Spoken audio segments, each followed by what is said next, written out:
Yeah. Okay. Your grandfather, he said he came over with his family, settled right there in North Jersey? No, he worked for the New York Railroad. He came in 1900. He started the farm in 1908. So he went, okay. He worked for the New York Railroad, $1 a day.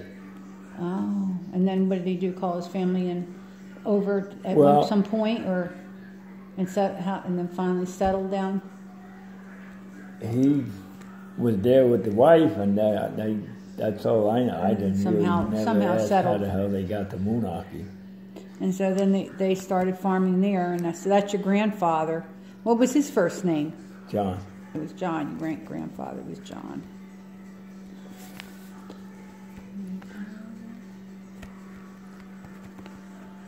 And then eventually, how did they come down? How did you end up coming down here? Well, everybody else on the street retired. They didn't want to keep farming anymore. Right. Well, the airport kind of drove you out. My father did, so he started looking down here. He went to Cedarville. He went down there one day. The greenheads ate him up. He said, "I'm not going to move there." Yeah, I know. I mean, he looked around in Virginia, 49, 50, and 51. Yeah, he started looking over here in 52. He looked at that farm where Sicking is on Maple and... Oh, really? You would have been my neighbor then. The house was on Oak Road. Right. But it was all not too good of a house. So he would have to put a lot of money in it. So he didn't want... Really? He liked the land. It was 50-some acres there. And then there was one over here in Newfield he looked at that was 20 acres. He looked all around, quite a few farms around that were for sale at the time. You know... And then he found out Choney was for sale. I'm sorry, I forgot to bring it, but I had the original deed from the house from when my Choney bought it off of the fellow before him. And it listed all the equipment and everything that was on the farm. I'll make a copy. Choney bought it from somebody else? Yeah. Oh, yeah. really? Yeah. I have the deed.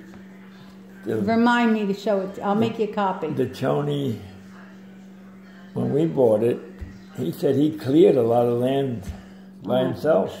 I'm sure. With the horse pulling out stones. Talk about work. Oh, I'm sure. I mean, my other grandfather, you probably might not have known who he was, but his name was John Kazaza. Yeah. And he cleared he maybe over 200 acres in East Vineland. Yeah.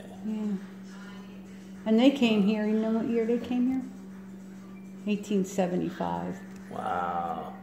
Talk about work. Yeah. By 1900, he was farming about 200 acres. Really? And he had overhead irrigation in place and everything. No kidding. Wow, Yeah. he was ahead of their time. Yeah, he went to college at Cornell for agriculture. Wow. Yeah, he loved it. He was crazy about farming.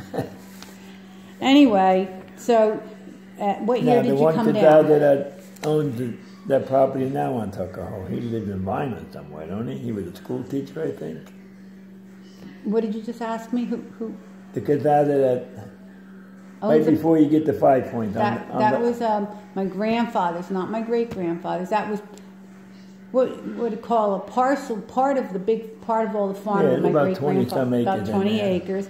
And so my grandparents settled in the house. My grandmother, which was the one that grew up in your house, married my grandfather, Lou Kazaza, and they settled there because that house was... Oh, that's the fellow in Vineland. His name is Lou. Then their son farmed it. Right, okay. But I remember he was a little guy. Oh, he's tall. No, Lou. Lou, he's tall. Yeah, but I mean, the father his father wasn't that tall. Yeah, they were both tall. Yeah. Yeah. When I'm done, I'll show you a picture of him. I always remember him. He was over 6 foot. Corn up front there. Yeah. You know, and back in the day, see, I'm jumping around here, but they used to go, they would even, to make money any way they could, they would husker, like, they would go down and solicit, like, their vegetables down at the shore. They would travel down there, and they would try to, Well, they had Atlantic City Market way back then. I don't know if they went there. No, they went to Sea Isle and different areas down that way. So what year did you actually, do you know what year your dad bought the homestead here? 52. In August. 1952. Oh, wait a minute. I gotta wait till this is done. August of 52.